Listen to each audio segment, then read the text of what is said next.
Señor les bendiga. Estamos en nuestra siguiente lección. Ya vamos en la número 8. Nos queda poquito para ya terminar nuestro curso de Teología Sistemática. Estoy muy agradecida del Señor y muy bendecida porque he podido enseñar con respecto a estas doctrinas tan fundamentales para el conocimiento y para el crecimiento de los hijos del Señor, que son ustedes. Han sido de bendición para mi vida. Hemos hablado de Dios, de Cristo, del Espíritu Santo, hemos hablado del hombre y hemos hablado de las características. Yo sé que ha sido de bendición para ustedes, como esta clase también ha sido para bendición para mí. Bueno, hoy día vamos a comenzar con otro tema,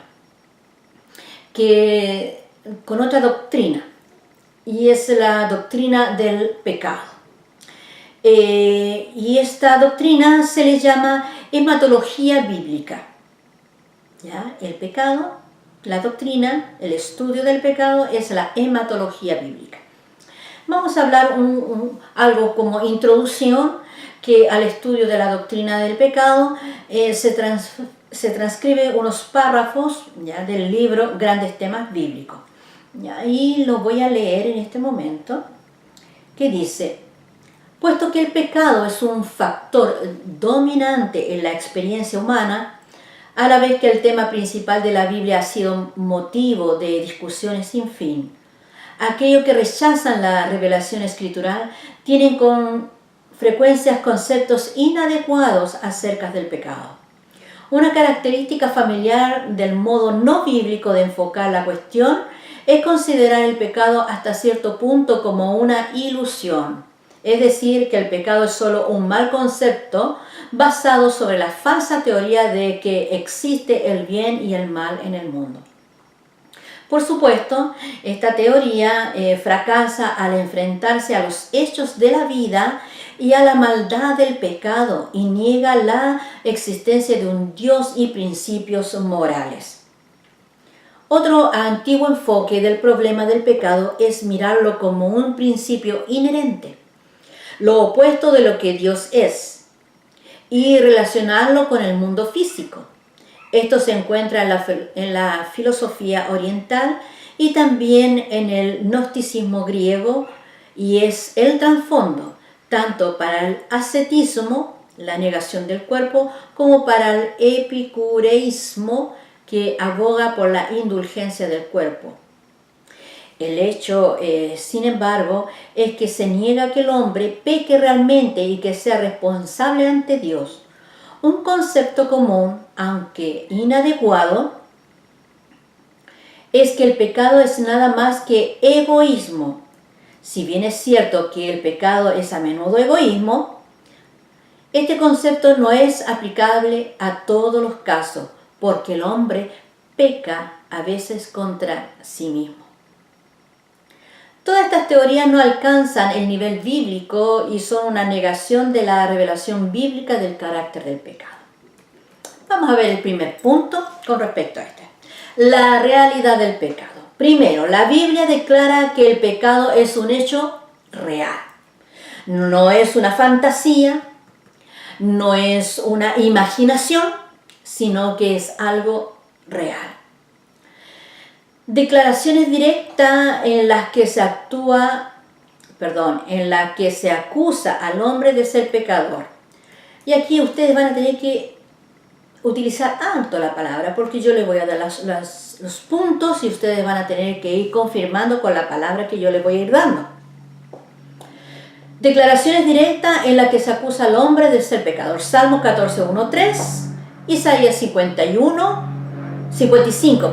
1 al 3 y 6 al 7. Reconoce la condición del corazón humano. Jeremías 17, 9 al 10. Este versículo es muy decidor. ¿Cómo dice que es el corazón del hombre? Perverso, más que todas las cosas. Perverso. No es como por ahí algunos dicen, no, si en el fondo el ser humano es bueno. Aquí dice que el corazón del hombre es malo, es perverso. Desde el Génesis, en capítulo 3, la Biblia presenta al hombre como un ser necesitado de redención. El hombre necesita ser redimido. El hombre necesita ser salvo. Por medio de la ley de Dios se pone de manifiesto el pecado del hombre. Romanos 3, 19, 23, Romanos 7, 7, Santiago 1, 22, 25. La ley de Dios, cuando Él la entrega a Moisés, era para que el hombre fuera santo ante la presencia del Señor. Pero ¿qué pasó con la ley? Que la ley le mostró qué es lo que era el pecado, le mostró que ellos eran pecadores, que nosotros somos pecadores, pero sin embargo no pudieron cumplirla. Entonces con ello consigo trajo muerte espiritual. La ley es como una norma que revela lo destituido que queda el hombre de la gloria de Dios. Romanos 3, 19 y 23. Es como una pesa que señala al hombre sus diferencias. Santiago 2, 10. O sea, la balanza de Dios nos pone a nosotros y nos pone nuestros hechos, nuestras actitudes en la balanza. Y ahí estamos. Es como un espejo para manifestar al hombre la realidad de su pecado. O sea, la palabra, la ley de Dios, su palabra nos hace mirarnos y darnos cuenta de cuán perverso, de cuán malos somos. Sin Cristo no podemos entrar en la presencia del Señor porque nuestras obras son malas, la intención de nuestro corazón es errada, siempre hay egoísmo en nuestras vidas. Así que la palabra del Señor, la ley de Dios es como un espejo, nos refleja lo que realmente somos, lo que hay en el interior de nuestra vida. Es como un médico también que descubre la enfermedad, Mateo 5, 27 al 37. Es como una regla para señalar lo torcido de la vida, Romanos 7, 14 al 15. Es como un fiscal que demanda la condenación del reo, Gálatas 3, 10. Es como el juez que sentenciará al hombre a muerte, Juan 12, 48, Romanos 7, 10. La humanidad testifica de la realidad del pecado. Si no veamos, prendamos la tele, escuchemos la radio o nos damos vueltas por el centro de nuestra ciudad y nos vamos a dar cuenta que la humanidad testifica de esta grave realidad que ha aumentado en este último tiempo el pecado. La situación general de la sociedad lo manifiesta. Nuestra sociedad está corrupta, nuestra sociedad es injusta, nuestra sociedad va de mal en peor. La presencia de gobiernos autoritarios, cárceles, abogados y jueces, tribunales de justicia, policía, ejército, testifican la realidad del pecado en todas partes. Si no hubiera pecado, no hubiera maldad, no hubiera nada de estas cosas, no existirían las cárceles, no existirían los tribunales, no existirían los abogados, los jueces. No existirían porque no habría pecado. Pero esto testifica la realidad del pecado en nuestra sociedad en todas partes. El hombre lo reconoce así en sus escritos. Coleridge declaró: soy una criatura caída, una base inicua existía en mi voluntad antes de un acto dado.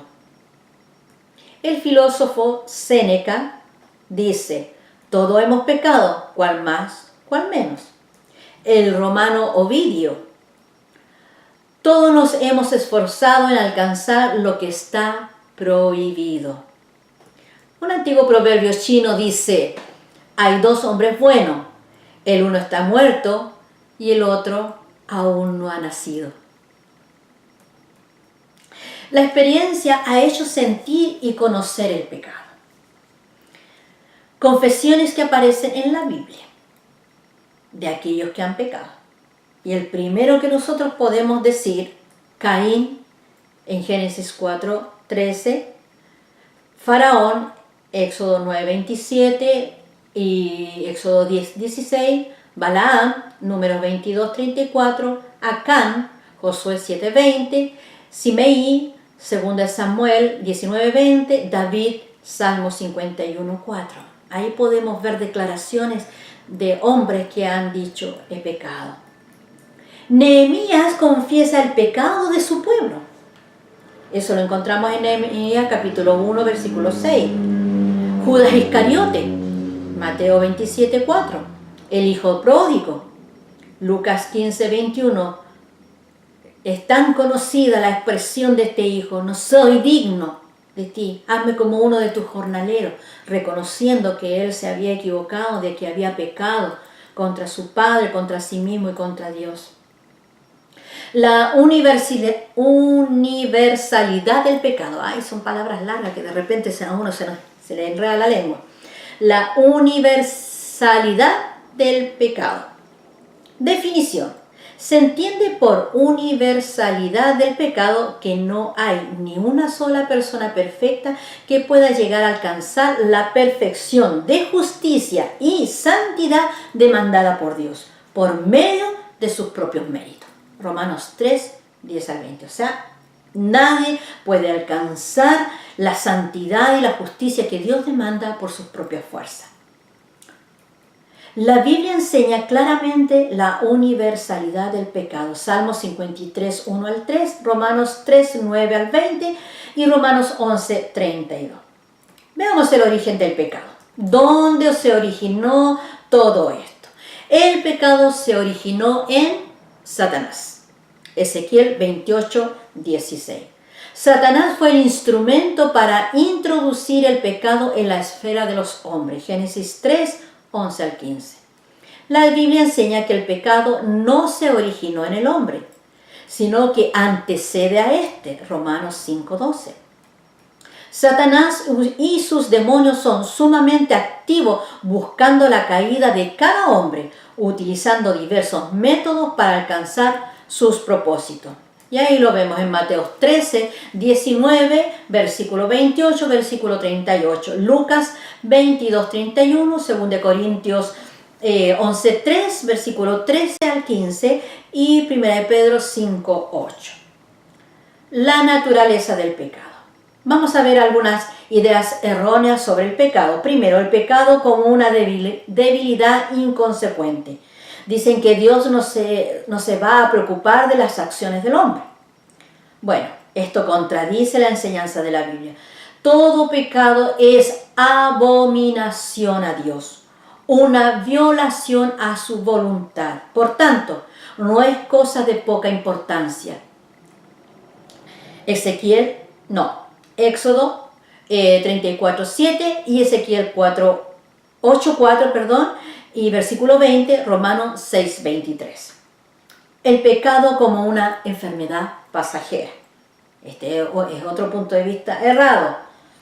Esto contradice la enseñanza de la Biblia plenamente. La Biblia afirma la condición permanente del pecado en el hombre. No es que se contagie, es algo que viene con cada uno de nosotros. Romanos 5:12. Veamos las definiciones de pecado.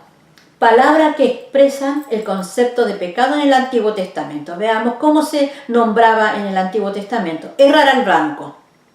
Errar el blanco. Jueces 20:16.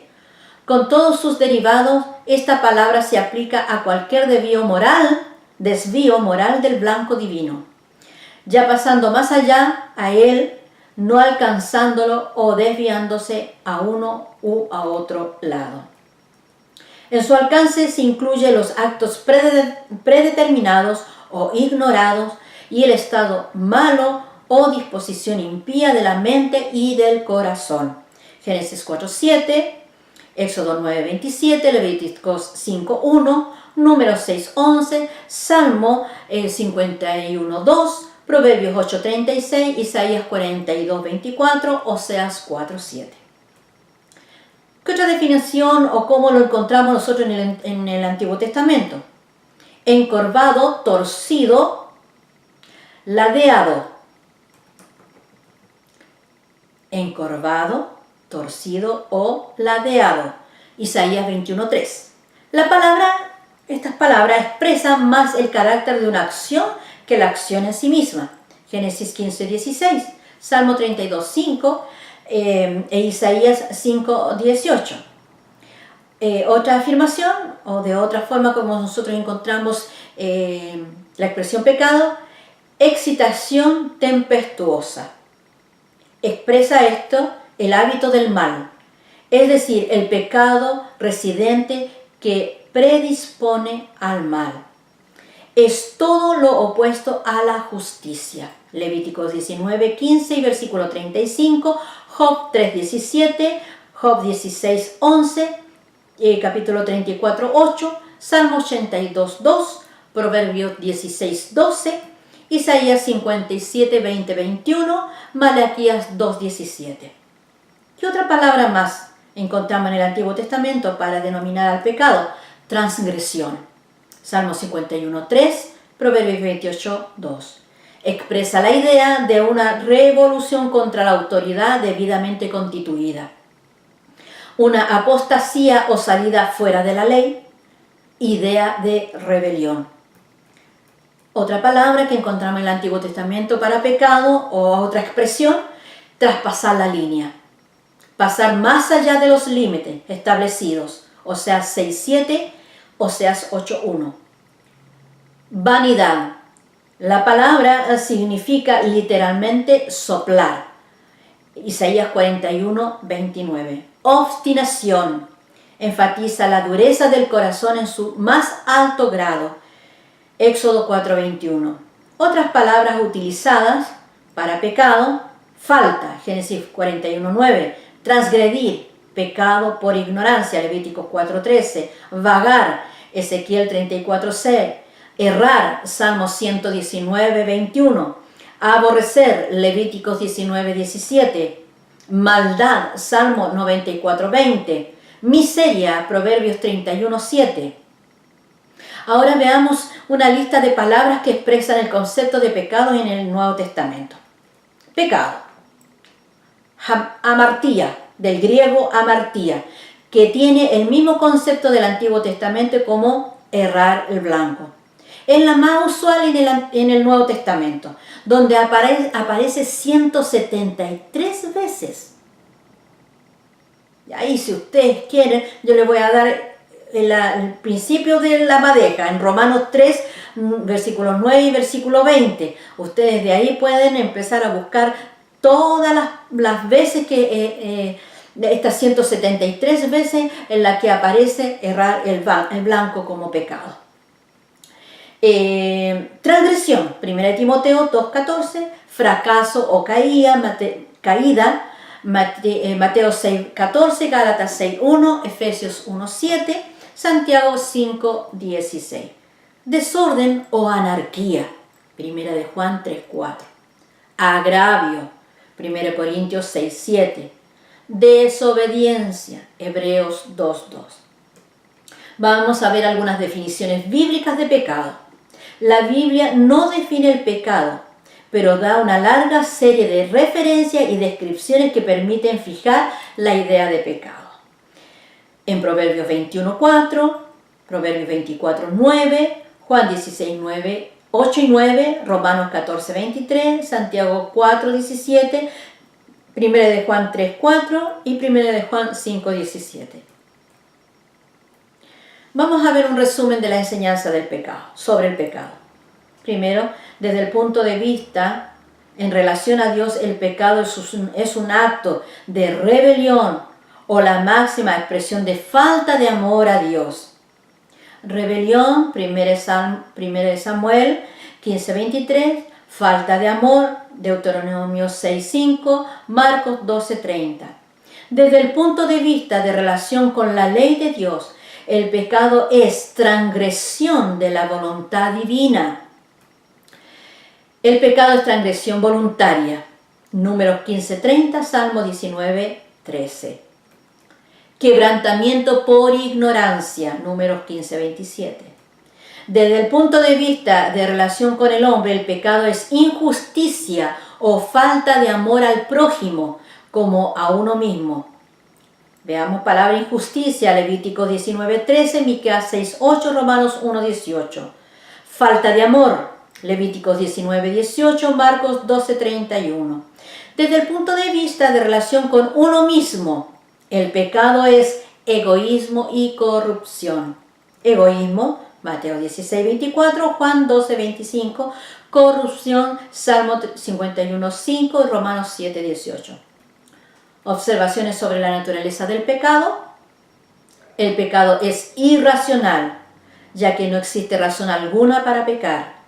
Cuando el hombre está en correcta relación con Dios, prefiere la muerte antes de pecar. Daniel 3:16-18, Romanos 4:19-20.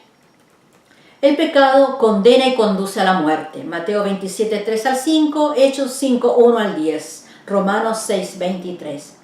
El pecado corrompe.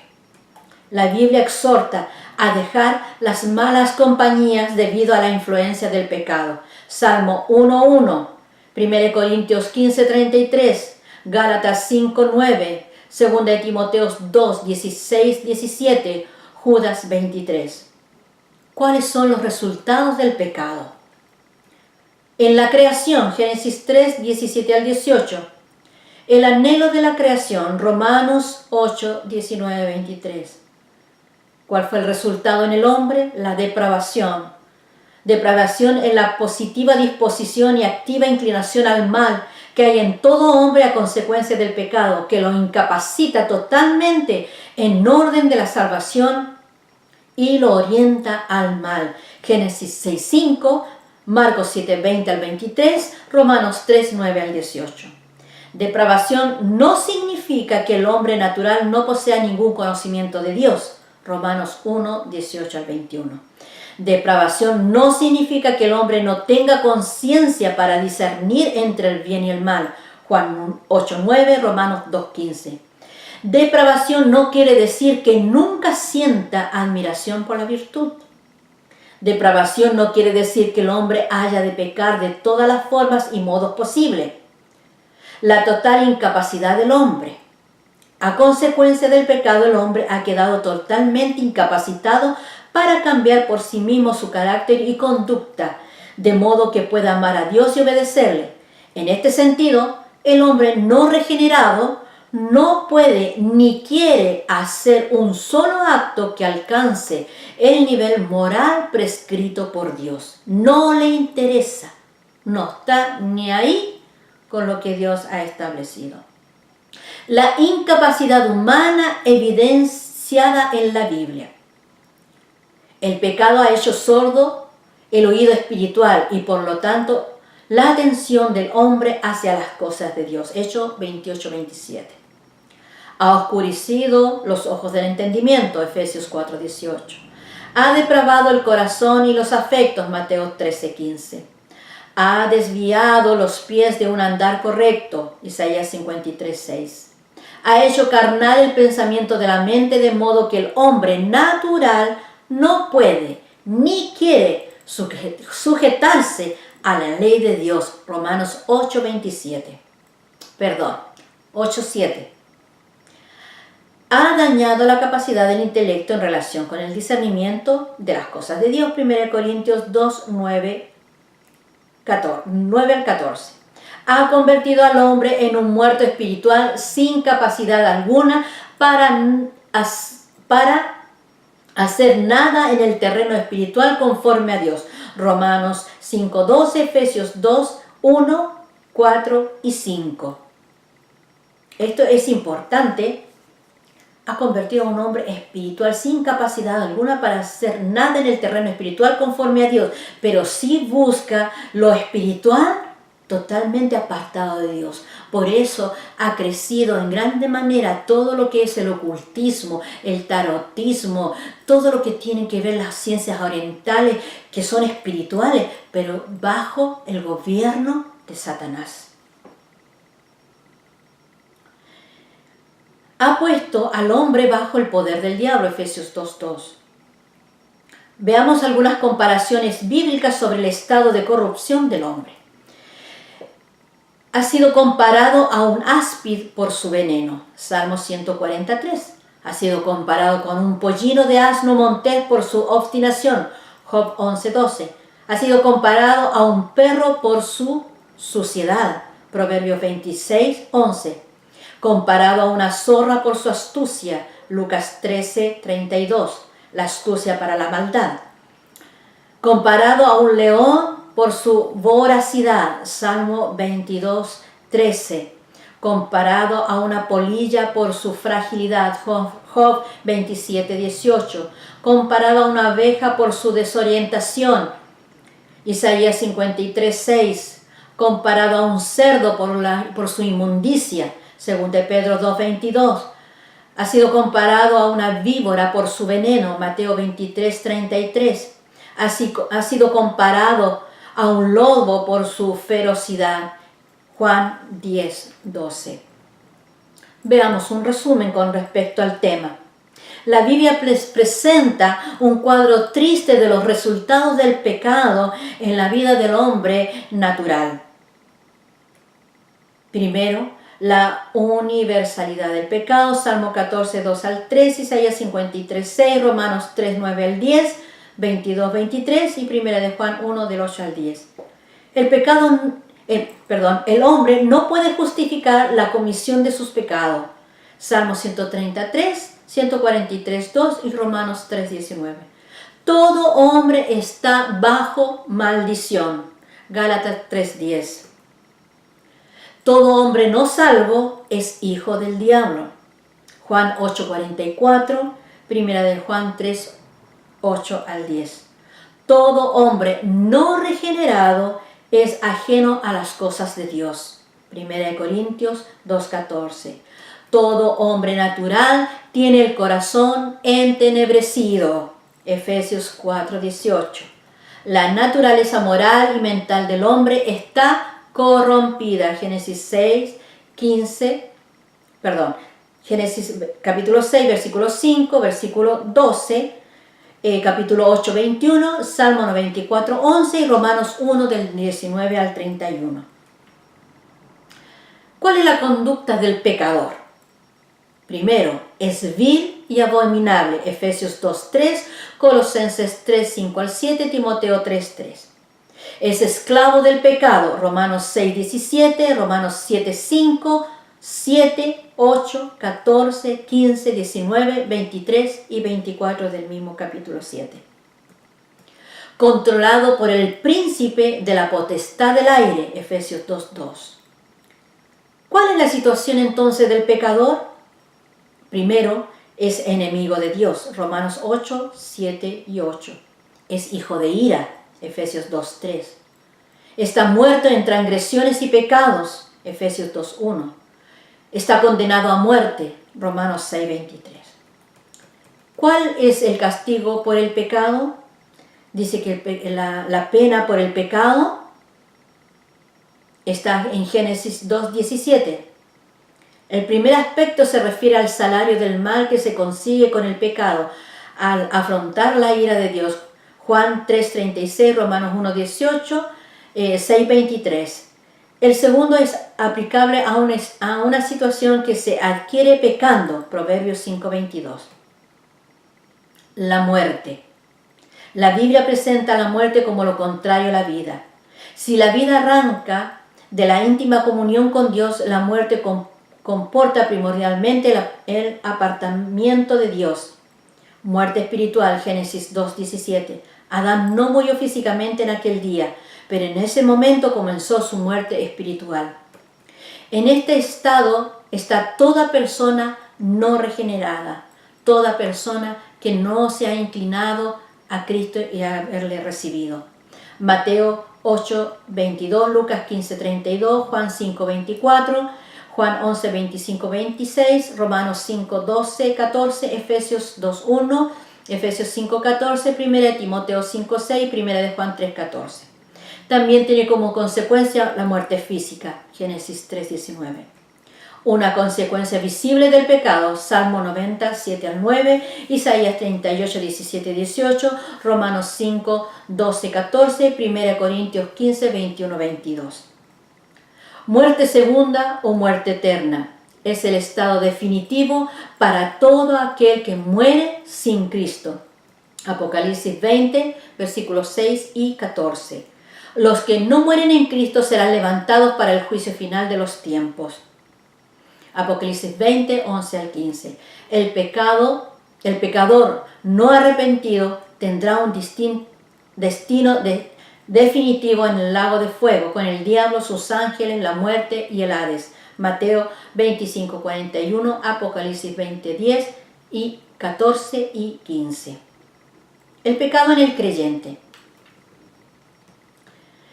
La evidencia de que el creyente peca, 1 Juan 1, del 8 al 10. Cuando el creyente peca, debe confesar su pecado para restarse a una correcta comunión con Dios, 1 Juan 1, 9.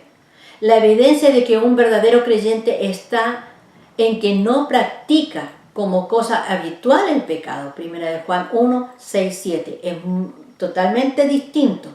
El creyente puede pecar porque estamos aún en este cuerpo de muerte, pero no es una costumbre, no es algo habitual que nosotros lo hacemos, sino que es algo fortuito en algún momento. Pero nosotros tenemos que confesar nuestro pecado y así restablecer inmediatamente nuestra comunión con nuestro Señor.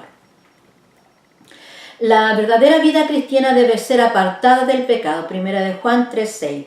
El que practica el pecado como cosa natural es hijo del diablo, por tanto no ha nacido de nuevo, 1 Juan 3, 8 al 9.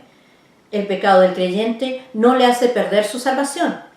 Quien ha sido realmente salvo no se perderá jamás.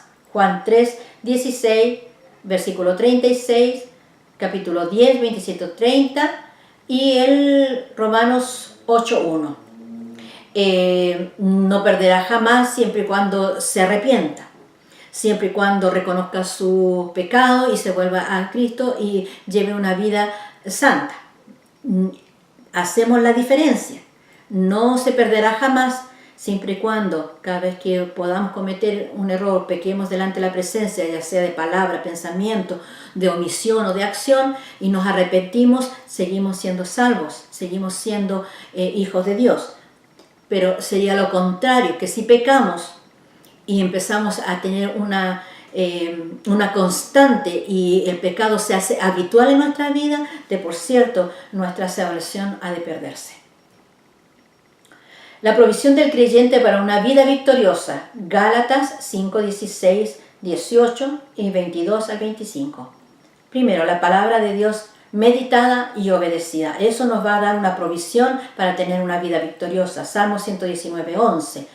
La intercesión de Cristo, tenemos abogado. Tenemos la intercesión de Cristo ante el Padre por nosotros todos los días, en todo momento. Juan 17, 15. La provisión abundante del Espíritu Santo. Tenemos nuestro ayo, nuestro ayudante, aquel que está al lado nuestro cada día, el Espíritu Santo, el que nos fortalece, el que nos da fuerza. En Juan 7, 37 al 39. Vamos a ver algunas consecuencias que acarrea el pecado en la vida de un creyente. Lo primero que sucede, hay una pérdida de la comunión con Dios. 1 Juan 1, 6. Excomunión eclesial en algunos casos. Si persiste en el pecado, pueden ser excomulgados de la iglesia. Ahí hay un caso en 1 Corintios 5, del 4 al 5. Disciplina divina, Hebreos 12, 6. Enfermedades e incluso la muerte física, 1 Corintios 11, 30. Vamos a ver una aplicación a nuestra vida personal de esta enseñanza que hemos tenido esta tarde. Primero, el pecado no es cosa de poca importancia, ya que todo pecado es una abierta oposición y rebeldía contra Dios. Dios no puede tener comunión con el pecado, ni la tiene con los creyentes que viven en pecado. 1 Juan 1, 6. El verdadero creyente debe vivir una vida santa como corresponde a quien ha nacido de nuevo.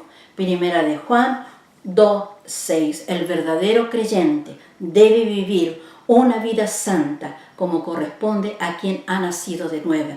Debe buscar las cosas de arriba. Debe vivir bajo el reino de los cielos. Ya no podemos seguir viviendo bajo el precepto y la influencia de este mundo. Nosotros tenemos la palabra del Señor. Cuando hemos nacido de nuevo, hemos cambiado de reino, del reino de las tinieblas al reino de la luz. Por lo tanto, no podemos regirnos bajo las leyes del reino de la oscuridad. Tenemos que regir nuestras vidas bajo el reino del amado de nuestro Señor Jesucristo. ¿Y cómo la vamos a conocer? A través de la palabra y con la ayuda del Espíritu Santo.